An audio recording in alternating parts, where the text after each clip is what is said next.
Hai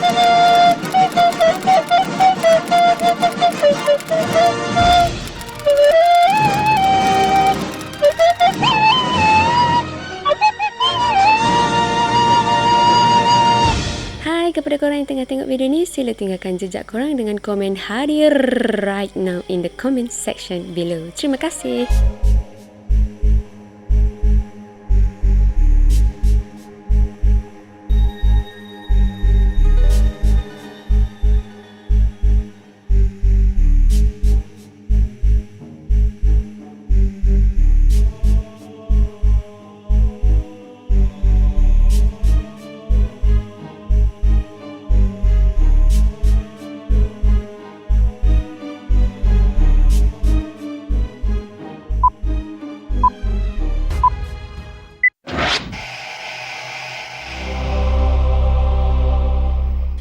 Hai, Assalamualaikum warahmatullahi wabarakatuh dan selamat sejahtera. Selamat datang ke channel Frankis. Yang dah subscribe, terima kasih banyak-banyak. Yang datang tengok tapi tak subscribe lagi, silalah subscribe sekarang. Yang baru jumpa channel ni, korang boleh check out our previous videos and start consider to subscribe. Okey, berjumpa lagi kita di hari ini untuk macam biasa berkongsi kisah seram. Sebelum tu, ni nak ucapkan terima kasih banyak-banyak kepada semua penyumbang super thanks. Sumbangan anda amatlah kami hargai. Kepada siapa-siapa yang nak menyumbang, korang boleh menyumbang melalui super thanks ataupun guna QR code ni. Okay? Bila korang sumbang melalui QR code ni, 100% korang akan menyumbang kepada kita orang. Kalau terus super thanks, kita orang akan dapat 70% dan selebihnya dapat ke YouTube. Okay?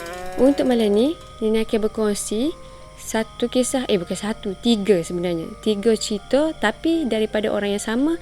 Dan cerita ni memang pendek je, santai-santai. Kira dengar awak boleh minum air kopi gitu je. Okay? Tanpa berlengah lagi, tak ingat soal lagi. Jangan lupa kepada siapa-siapa yang rasa macam payah nak digest dialek Kelantan ni, gebria muka cik ni, tak faham ni, korang boleh tekan sisi dekat atas ni sebab kita orang ada sediakan subtitle dalam bahasa Melayu. Tanpa berlengah lagi, kita terus masuk ke cerita on count of 3, 2, 1.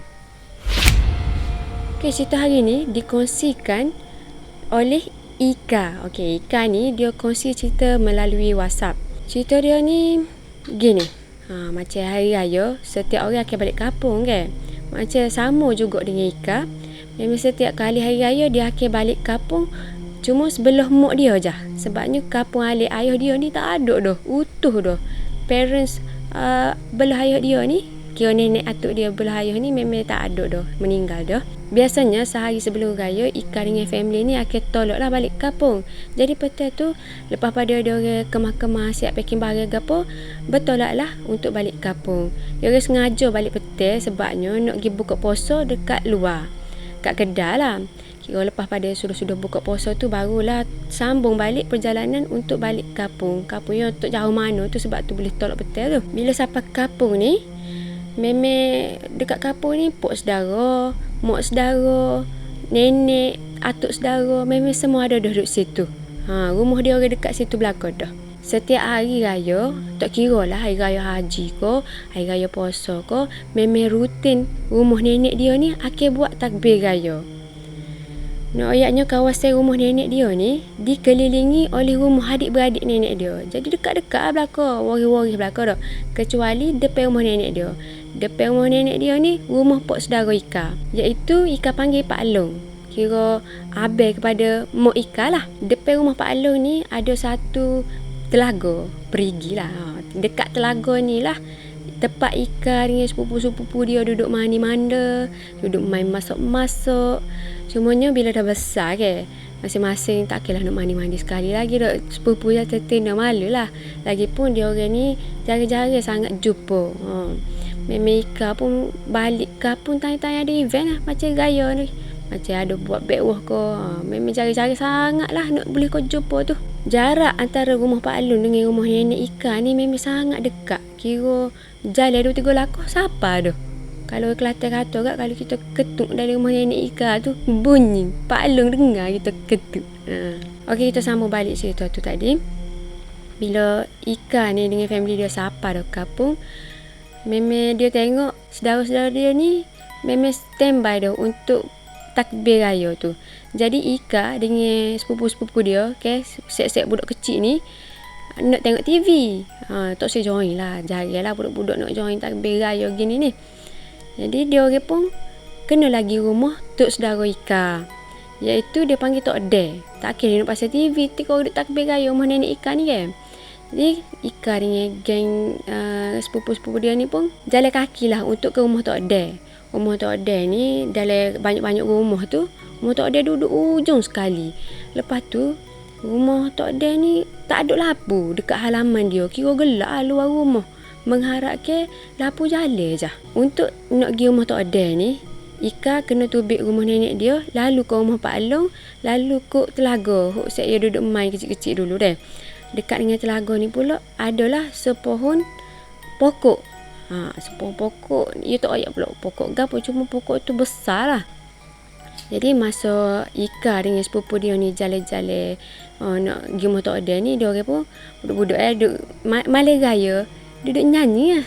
Nyanyi lagu raya, Selamat Hari Raya. Macam gitu tak. Duduk tengah jalan-jalan. Sampai dekat telaga tu, tiba-tiba pokok yang ada tepi telaga tu gonjeng. Macam kena angin yang sangat kuat. Tiba-tiba gonjeng bergoyang. Bergoyang-goyang gitu. Tapi hok peliknya masa tu tak ada pun angin ko gapo ko. Pokok tu saja duduk bergoyang-goyang gitu. Dalam masa yang sama, tiba-tiba dia orang pun dengar satu suara lelaki hok sangat garau. Dan benda tu suka. Macam macam gitulah. Lebih kurang. Lepas tu, dia orang ni kan budak-budak. Memang kejut lah dengan situasi tu. Salah seorang sepupu dia, iaitu anak Pak Long. Kira telaga ni dah depan rumah dia kan. Anak Pak Long ni terus lari masuk dalam rumah dia, masuk dalam bilik dia duduk tiup. Saya duduk luar ni, selebihnya ni tengangu. Macam kejut lah, terkaku tak tahu nak buat gapo. Untuk sedapkan hati dia orang pun kata macam, kau Pak Long nak ngenak benarnya. Masa dia orang macam nak pujuk hati kata takut Pak Long duk ngenak saya ni, tiba-tiba Pak Long tubik ke pekarangan rumah dia, duduk ngadak dengan saya. Pokok tu duduk alik kiri. Alik kiri pula dah. Duduk alik kanan. Jadi memang bukan Pak Long lah kenak ni. Jadi kangen sepupu dia ni derah-derah lagi rumah Pak Long. Gi balik dekat sepupu dia masuk dalam bilik duduk tijak tu dok. Gi pujuk-pujuk lah sebab dia orang ni memang stick to the plan untuk gi tengok TV rumah Tok De. Pujuk punya pujuk. Memang takut dah kawan tu. Tak situ tubik rumah dah. Jadi Ika dengan sepupu-pupu yang lain ni pun pergi je lah rumah Tok De gitu. Cuma masa nak balik tu dia orang macam takut lah untuk balik sendiri dok. Dia pun minta tolong lah pok saudara dia untuk hantar ke rumah nenek Ika ni.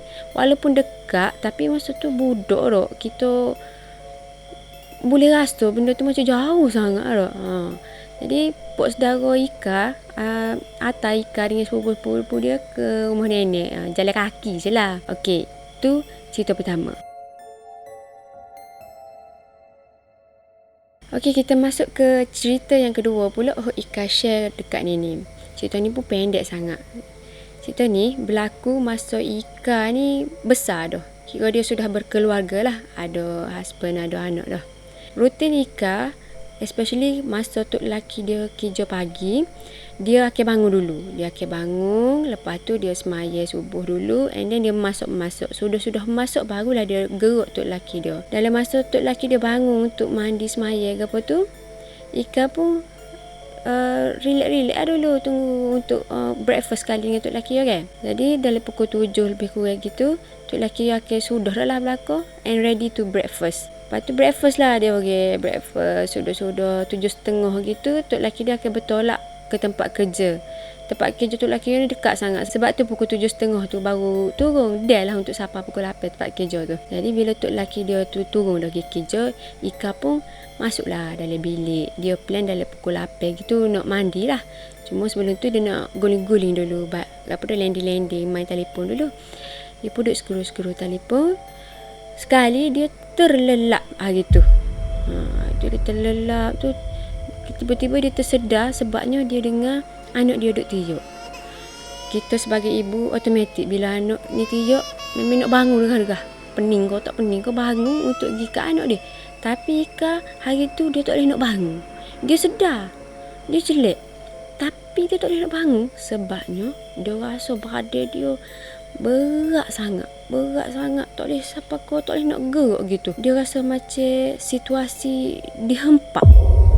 Macam kena tindih lah. Cuma dia pun cubalah baca ayat-ayat hok dia ingat lah ayat kursi ke apa. Dia nak cuba baca tapi tak boleh. Last dia zikir je. Alhamdulillah dia boleh lah zikir. Dalam masa dia tengah zikir tu dia stay lagi tak boleh nak gerak. Cuma dia kumpulkan kudrat dia cuba lawan. Sebabnya dia nak ambil satu radio kecil dalam bilik dia ni. Dekat je dengan dia ni. Dekat dengan katil dia ni. Radio dia ni dia seumur pasal macam alunan ayat-ayat Quran lah. Masa tu dia pun cubalah gerak ke tangan dia untuk capai radio tu. Sekali dia boleh radio tu, dia pun on. Bila beralunnya ayat-ayat Al-Quran tu, Alhamdulillah. Tiba-tiba dia boleh gerak dengan molek, badan dia sereng. Alhamdulillah. Jadi bila dia bangun tu, dia pergi lalu dekat anak dia. Masa tu anak dia tu bertitik dah, mungkin baby tersedar kau masa tu. Gitulah. Lepas tu dia pun mandi-mandi, meneruskan hidup macam biasa. Okey, itu cerita yang kedua. Kita masuk ke cerita yang ketiga, cerita last hok Ika share. Ika ni sebenarnya dia memang sangat-sangat jarang lah kena kacau. Sebab tu dia kumpulkan benda hok dia pernah kena ni, dia hantar kau ni. Jadi cerita ni hok last kali. Masa ni tok tua dia sakit. Jadi tok tua bapa mertua duduklah dengan dia. Dia tolong jagalah. Sejak tok tua dia mari duduk dengan dia ni, dia rasa macam suasana tu pelik rumah dia. Sebabnya dia selalu nampak macam kelibat bayi-bayi. Hok melintah dekat situ, dekat sini. Sebelum ni memang tak ada pun gapo-gapo gangguan kecuali hok kena tindih tu so. Mula-mula tu dia memang tak ada lah mikir pelik-pelik. Even dia nampak dah kelibat tu, dia rasa macam fikir radio ko ataupun saja-saja dia nak bayar mata dia ko kan. Dia pun tak caralah benda tu. Sampailah satu hari tu, okey, dia orang ni dalam pukul 10 gitu, 10 lebih gitu, semua akan masuk tidur dah.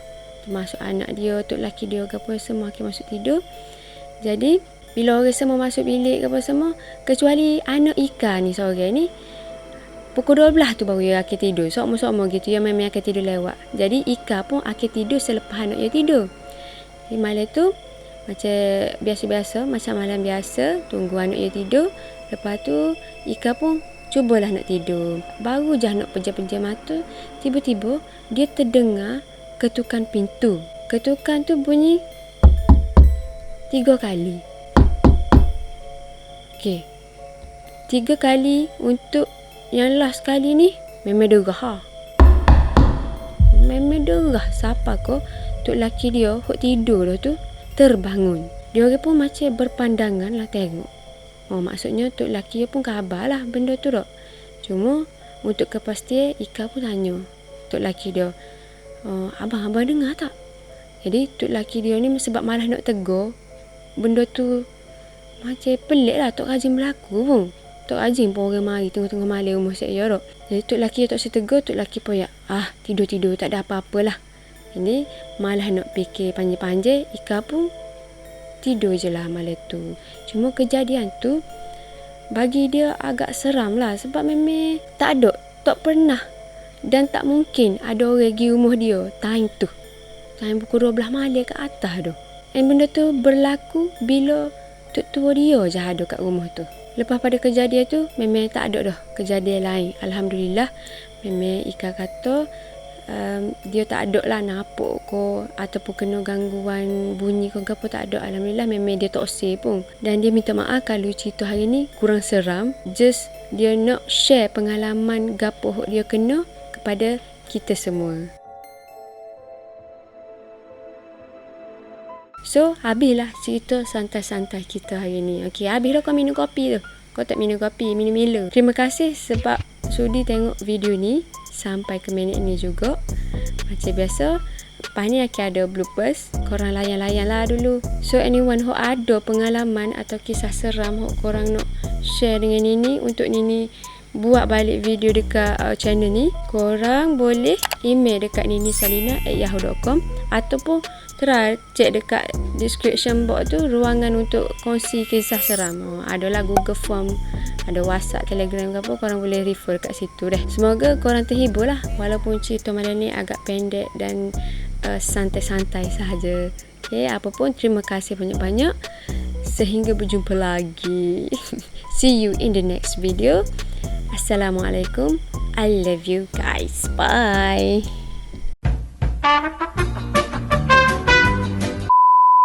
Yang baru jumpa channel ni, korang boleh check out our previous videos and consider to subscribe. Okay, selamat berjumpa lagi. Selamat berjumpa lagi. Bingung. Baru je intro. Adalah. Yang dah subscribe, terima kasih banyak-banyak. Yang belum subscribe, korang boleh subscribe sekarang lah. Tak payah tengok saja. Ringan-ringankan tangan. Okay. Mula. Yang baru jumpa channel ni, korang boleh check out our previous videos and consider to subscribe. Banyak pula dah nyamuk. Tiba-tiba banyak nyamuk ni. Ya Allah. Okay.